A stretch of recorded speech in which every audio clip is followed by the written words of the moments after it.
Happy birthday, happy birthday, happy birthday to you. 100 ఏళ్ల చరిత్ర కలిగిన భారతీయ సినిమా అనేది మన జీవితాల్లో ఓ భాగమైతే, ఆ సినిమాలో ఉన్న కథల్లో అంతో ఇంతో మన జీవితం కూడా ఉండాలి కదా అంటూ సగటు మానవుడి కథలకే, సమకాలీన సమస్యలకే ప్రాధాన్యం ఇస్తూ చేసిన ప్రతి సినిమా ప్రేక్షకుడి మనసుకు దగ్గరగా ఉండేలా 40 సినిమాలపై తనదంటూ ముద్ర వేసుకున్న దర్శకులు, సంగీత దర్శకులు, రచయిత, నటుడు, బహుముఖ ప్రజ్ఞాశీలి, మన తెలుగువారి సినీ మాయలోడు శ్రీ ఎస్వి కృష్ణారెడ్డిగారు.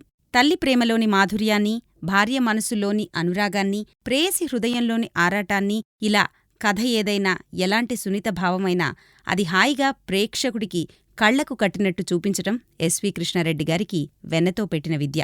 నవ్వడం ఒక భోగం, అది రానివాడికి ఉందేదో రోగం అంటాం కదా. అందుకే మన రోగాలన్నీ మటుమాయం చేయాలనే ఉద్దేశంతోనే హాస్యాన్నంతా కలగలిపి వాటికి చక్కని ఫ్యామిలీ సెంటిమెంటుని జోడించి ఇంకొంచెం సామాజిక స్పృహని కూడా జతచేసి ఎస్వి కృష్ణారెడ్డిగారు తీసిన ప్రతి సినిమా సెంచరీలు కొట్టడమే కాక సగటు తెలుగు ప్రేక్షకుడికి ఆనందాన్ని కూడా పంచింది. కథానాయకుడు కావడానికి హీరో ఇమేజ్తో పనిలేదని, చెప్పే కథలో పస ఉంటే చూస్తున్న ప్రేక్షకుడికి కథలో పాత్రలతో కనెక్ట్ అవ్వగలిగితే ప్రతి సినిమా హిట్ అవుతుందని నమ్మి ఆ పంథాలోనే సినిమాలు తీసి మనందర్నీ మెప్పించారు ఈ దర్శకులు.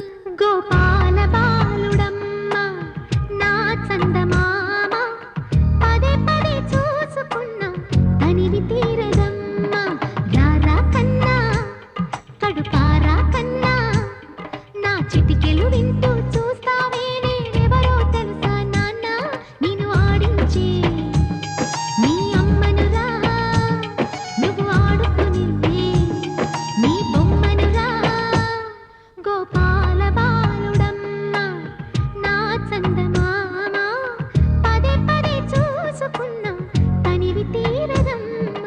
నేను నంబర్ 1 దర్శకుణ్ణి కానక్కర్లేదు, నేను తీసిన సినిమాలన్నీ నంబర్ 1 అయితేనే నాకు ఆనందం అని చెప్పే కృష్ణారెడ్డిగారు తీసిన ప్రతి సినిమా నిజంగానే నంబర్ 1.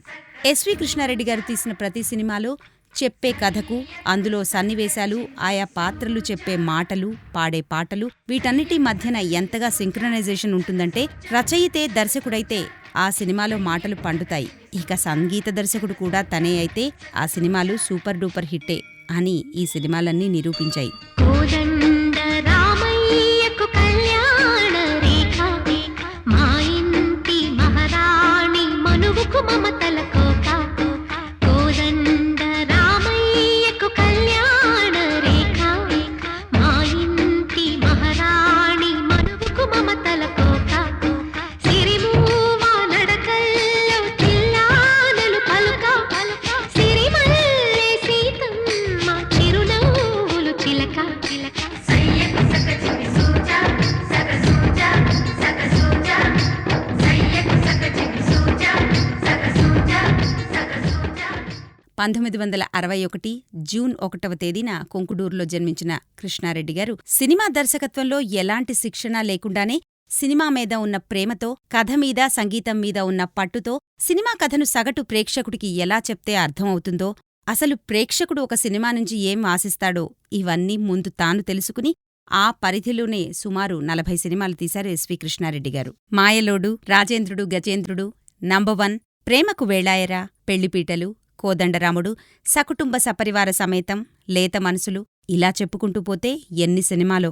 మెయిన్ ట్రాక్లో కథ నడుస్తూనే కామెడీని పుష్కలంగా పండిస్తూ సినిమా చివరలో ఓ మంచి మెసేజ్తో సినిమా చూసిన ప్రతి ప్రేక్షకుడు కూడా హాయిగా నవ్వుకుంటూ థియేటర్లోంచి బయటికి రావడం అనేది ఎస్వి కృష్ణారెడ్డిగారి సినిమాలో ఉన్న ప్రత్యేకత. నేను పొడుంకాయ పారేసుకున్నాను అనుకుని ఆ పాడుబాము నాకు ఇవ్వడాక వెంటపడ్డాడు. వేధవా తప్పిందుకుని వచ్చాను. ఏమే కాస్త మంది నిలబడరా. ఏంటండి మీకు రాను రాను మతిమరుపు ఎక్కువైపోతుంది. ఏమే మన జెండా పారేసుకుని సస్పెండ్ అయ్యారు, ఇప్పుడు ఇది ఇప్పుడేం పారేసుకున్నానే. ఏంటా పొడుంకాయ? ఆ చిన్నగాడు మంచివాడు కాబట్టి తీసుకొచ్చి ఇచ్చాడు. తీసుకున్నావా? ఆ. ఎక్కడ పెట్టావు? మీరు కూర్చున్న పెట్టెలోనే. అయ్యో అదేంటండి అదిరిపడి ఆకాశంలో కూర్చున్నారు? అదిరిపడి కాదే, అది పొడుంకాయ కాదు, ఆ? బాంబు. అమ్మో, అయితే నేను బయటికి వెళ్ళి తీయండి, పోతే మీరు ఒక్కరే పోతారు. తీసిన 40 సినిమాల్ని ఇలాగే తీయటం అనేది కేవలం ఎస్వి కృష్ణారెడ్డిగారికే చెల్లింది. ఇలా ఎన్నో సూపర్ హిట్ సినిమాల్ని ప్రేక్షకులకు అందించిన ఎస్వి కృష్ణారెడ్డిగారిని ఫిలింఫేర్ అవార్డ్, నంది అవార్డులు వరించడంతో పాటు పలు రకాల అవార్డులు వారి సొంతమయ్యాయి. అన్నిటికీ మించి తను తీసిన విలక్షణమైన సినిమాలతో అభిమానుల్ని సంపాదించుకోవడమే కాకుండా వారి మనసుల్లో సుస్థిర స్థానాన్ని సంపాదించుకున్నారు ఎస్వి కృష్ణారెడ్డి గారు. గొప్ప దర్శకుడు అనిపించుకోవాలంటే ఎన్ని సినిమాలు చేశాం అన్నది కాదు ముఖ్యం, ఎన్ని మంచి సినిమాల్ని ప్రేక్షకులకు అందించాం అన్నదే ముఖ్యం అన్నమాట మరోమారు ఎస్వి కృష్ణారెడ్డి గారి సినిమాలు రుజువు చేశాయి. Happy birthday, happy birthday.